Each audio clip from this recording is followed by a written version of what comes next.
This video explains how to assemble and disassemble products during simulation using the assembly function. Part 1 explained how to define an assembly. Part 2 explains how to create products using the defined assemblies and how to disassemble them. Open the file used in Part 1 or let's use the assembly function after 1.vcmx. Let's create the product as defined.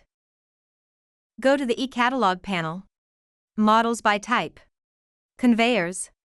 Visual components and drag and drop conveyor into the 3D world. Copy and paste conveyor to make 3, click PNP in the manipulation group, and connect them to form a single conveyor.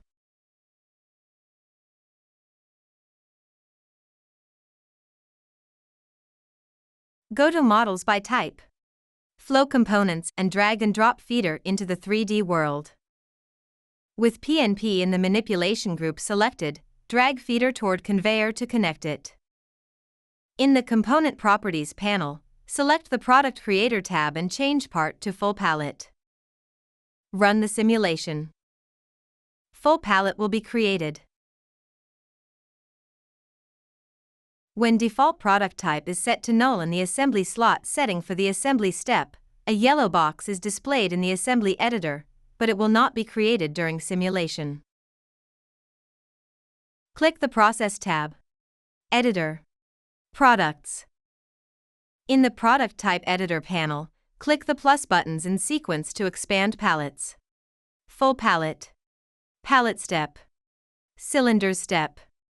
Select Cap step and click Open Assembly Editor. With Select in the manipulation group selected, select all Cap step assembly slot objects in the assembly editor.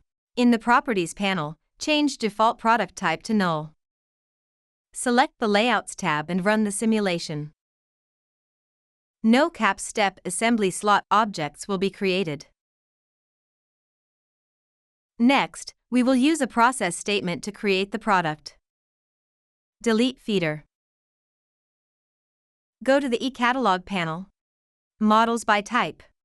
Flow components and drag and drop process node into the 3D world. In the Component Properties panel, TriggerAt and ResetAt are set to leading edge by default. TriggerAt defines the timing when the product enters, and ResetAt defines the timing when it exits.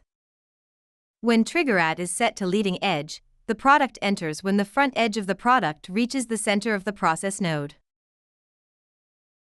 When ResetAt is set to trailing edge, the product exits when the rear edge of the product reaches the center of the process node.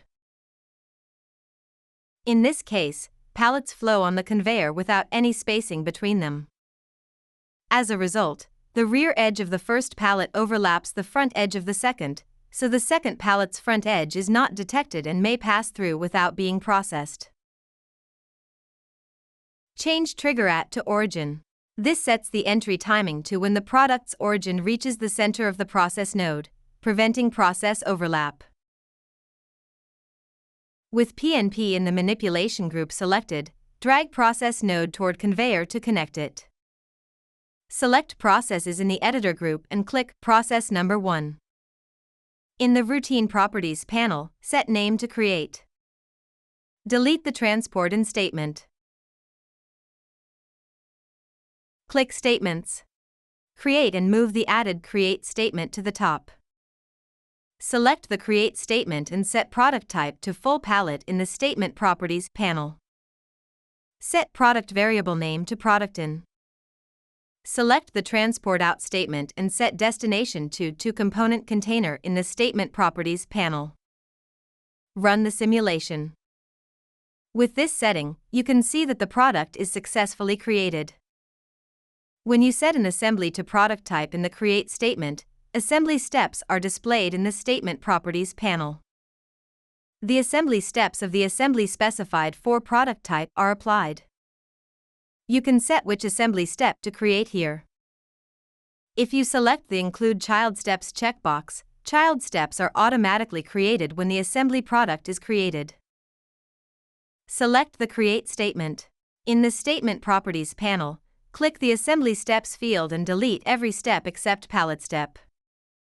Run the simulation. only pallet step is created. In the Statement Properties panel, select the Include Child Steps checkbox and run the simulation. Boxes step and cylinders step, which are the child steps of pallet step, are also created. The following explains how to disassemble the product by assembly step. Go to the eCatalog panel, Models by Type, Flow Components, and drag and drop Process Node and sync process into the 3D world. Select Process Node. In the Component Properties panel, set Trigger at to Origin. With PNP in the Manipulation group selected, drag Process Node number 1 toward the second conveyor to connect it. Place Sync Process at a position away from the conveyor. Click Flow in the Editor group. Right-click Process number 1. In the Routine Properties panel, set Name to Assemble. With pallets selected in the Process Flow Editor panel, click the Assemble Process label, and then click the Sync Process label to create the Assemble Sync Process flow. In the same way, with parts selected, click the Assemble Process label, and then click the Sync Process label to create the Assemble Sync Process flow. Click the Transport in Statement of Assemble. In the Statement Properties panel, set Source to from Component Container. With the Transport in Statement of Assemble selected, click Statements. Get Assembly. The Get Assembly statement acquires assembly step information and stores it in variables. The following explains the properties to set. Assembly data source specifies where to acquire assembly step information. There are two options, Assembly Instance and Assembly Product Type, and each option has different properties. First, set Assembly Data Source to Assembly Instance. When Assembly Instance is set, assembly step information is acquired from the transported product. Set Assembly Variable Name to Product In, which is the name of the transported product. Set Assembly Step to Last Step with Products. The last step refers to the step that is instantiated last when an assembly is created. Steps in the Assembly Editor panel are instantiated sequentially from the higher level down to the lower level, so the last step is the one at the bottom of the list. When Last Step with Products is selected, the application starts at the bottom step and searches upward until it finds a step that has a product assigned, then acquires that step's data. For example, the bottom step here is Cap step. However, no product is assigned to it, so Last Step with Products becomes Cylinder step. Therefore, the cylinder's step data is stored in assembly order. With the Get Assembly statement selected, click Statements. Transport Out. Select the newly added Transport Out statement and set Mode to Process an Assembly in the Statement Properties panel.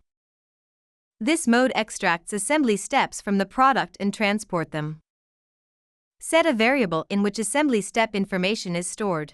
To Assembly Order Variable Name, to specify which assembly step to transport. In this example, set assembly order that contains cylinder step information stored in the Get Assembly statement. The cylinder's object will be transported by this statement. Select the Transport Out statement on the last line. In the Statement Properties panel, set Destination to Component Container. Run the simulation. The product is disassembled at Assemble. The cylinder objects are transported to sync and the remaining parts flow on the conveyor. In the Statement Properties panel for the Get Assembly statement, select the Include Child Steps checkbox. Child step information will also be acquired if it exists. Click the Get Assembly statement. In the Statement Properties panel, set Assembly Step to First Complete Step. A complete step is an assembly step where every assembly slot has a product assigned. In this example, Pallet Step is the first complete step. Run the simulation with the Include Child Steps checkbox unselected. Assembly order contains the pallet step information so that the pallet step object is transported separately from the others. Select the Include Child Steps checkbox and run the simulation again. Assembly order contains information of pallet step and its child steps so that all objects are transported to sync. When multiple products are transported, they are transported sequentially from the lower level to the higher level. If you select the Return as List checkbox, the assembly information will be acquired and stored as a list of product instances. This completes the explanation of the settings when assembly data source is set to assembly instance. This concludes part 2 of the course. Thank you for watching.